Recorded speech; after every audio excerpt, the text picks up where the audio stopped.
Youth climate activists have risen to prominence as environmental leaders in recent years. And while this can point to increased awareness and political action, the solutions to climate change will take one of the greatest transformations in society since the Industrial Revolution.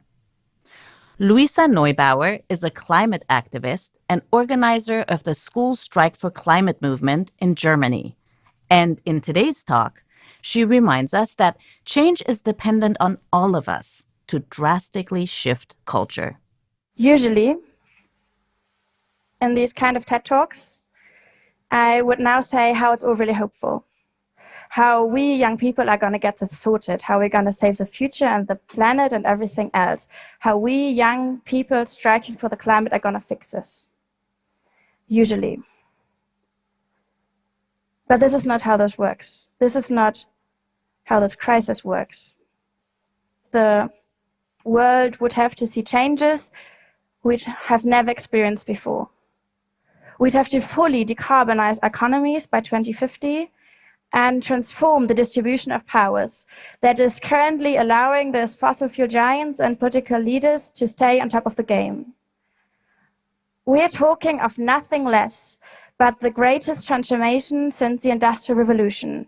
We are talking, if you want to put it that way, we are talking of a climate revolution in a minimum amount of time. We wouldn't have a single further year to lose. And in any case, for any of that change to happen, the world needs to stop relying on 1 or 2 or 3 million school strikers to sort this out. Yes, we are great. We are going to keep going, and we are going to go to places no one ever expected us, yes. But we are not the limit. We are the start. This is not a job for a single generation. This is a job for humanity. And this is when all eyes on you.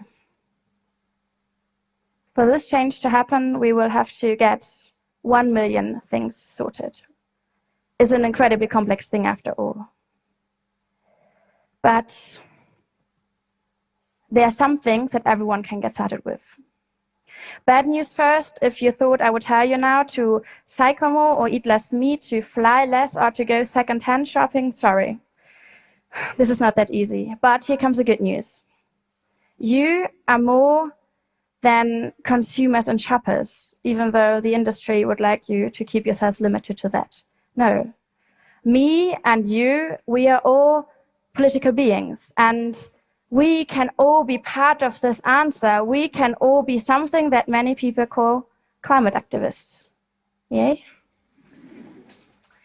So what are these first steps? 4 first steps that are essential to get everything else done. 4 first steps and that everyone can get started with. 4 first steps that decide about everything that can happen after. So what's that? Number 1. We need to drastically reframe our understanding of a climate activist, our understanding of who can be the answer to this. A climate activist isn't that one person that has read every single study and is now spending every afternoon handing out leaflets about vegetarianism in shopping halls.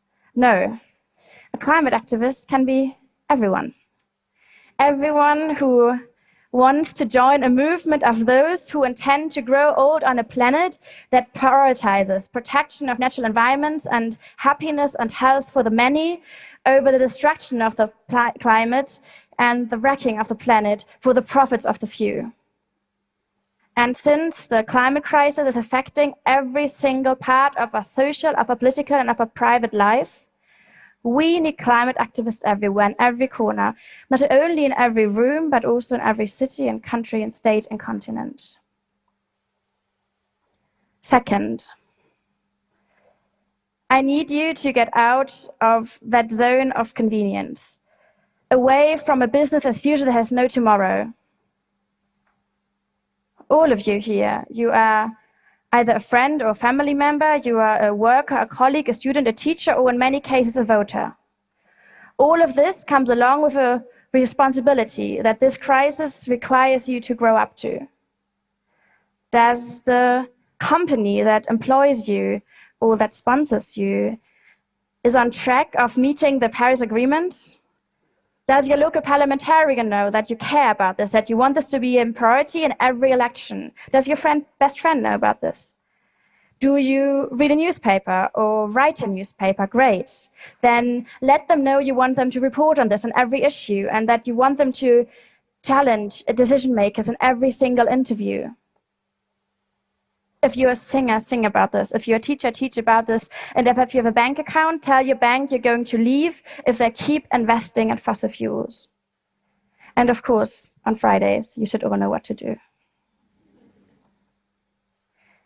Thirdly, leaving the zone of convenience works best when you join forces. One person asking for inconvenient change is mostly inconvenient. 2, 5, 10, 100 people asking for inconvenient change are hard to ignore.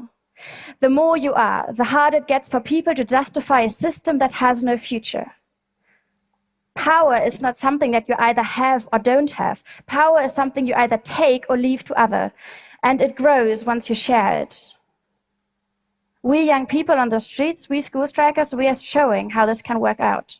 One single school striker will always be one single school striker, or Greta Thunberg. 2, 5, 10, 1,000 people striking school are a movement, and that's what we need everywhere. No pressure. And number 4, finally, and this is probably the most important aspect of all of this. I need you to start taking yourselves more seriously.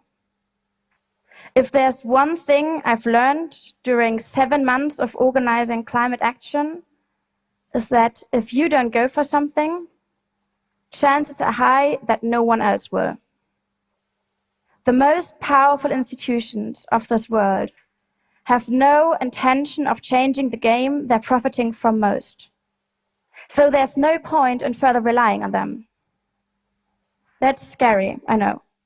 That's a huge responsibility, a huge burden on everyone's shoulders, yes. But this also means, if we want to, we can have a say in this. We can be part of that change. We can be part of that answer. And that's quite beautiful, right? So let's give it a try. Let's rock and roll. Let's flood the world with climate activists. Let's get out of the zones of convenience and join forces and start taking ourselves more seriously. Imagine what this world would look like, where children would grow up knowing their future was this one great adventure to look forward to and nothing to be scared of. What this world would look like, where the next climate conference is this great happening of people who come together, who had heard the voices of millions, who would then roll up their sleeves ready to create real change. You know, I dream of this world where geography classes teach about the climate crisis as this one greatest challenge that was won by people like you and me who had started acting in time because they'd understood they had nothing to lose and everything to win. So why not give it a go? No one else will save this future for us. This is more than an invitation. Spread the word.